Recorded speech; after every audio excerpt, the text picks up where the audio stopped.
All right, what we did to fix this keyboard, and we're gonna try to get it right on there. So if you have a model like that, the fix is crazy. So I guess problem first is you would plug it in, and then for whatever reason, it would just stop working. So one key thing is this light would just go off, and you couldn't do anything. But when you hit any key, it would start responding again. So that was really weird. That was a problem. We can't work like that. The solution is, let's the following. So what we did is step by step, we plugged in the keyboard. Again, not responsive, no green light.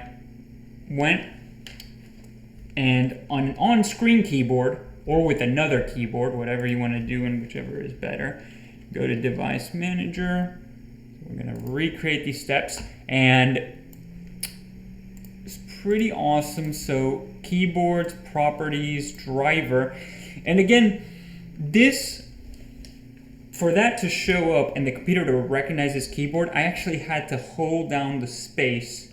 So when you get to this device manager, there would be no keyboards, but if you hold down any key, and I chose space, it would then make like the doo-doo, doo-doo, doo-doo noise, recognizing, not recognizing, but it would stay on there, and so you could actually navigate while I'm holding this down. And let's do that real time.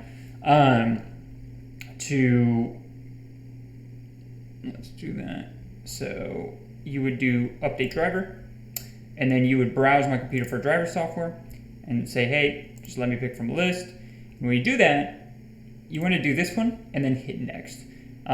Once you do that, we've already done it, so it would automatically say success. And then for whatever reason, then and there, it would actually start populating up here, and it'll say installing driver software. And again, all this time we are holding down spacebar. So then if you go over to installing driver software, it will see looking like searching for Windows and new driver. If you hold down the space, keep holding it down, it will actually successfully install, for whatever reason, reinstall the old driver that stopped working. Not really sure how that worked, but in doing so, and then it, you'll see green check marks go off. It says, do you want to restart your computer? We didn't do that, and it worked perfectly. This is now live, and it hasn't shut down since. So just documenting the solution here. Thanks. I will do this like this.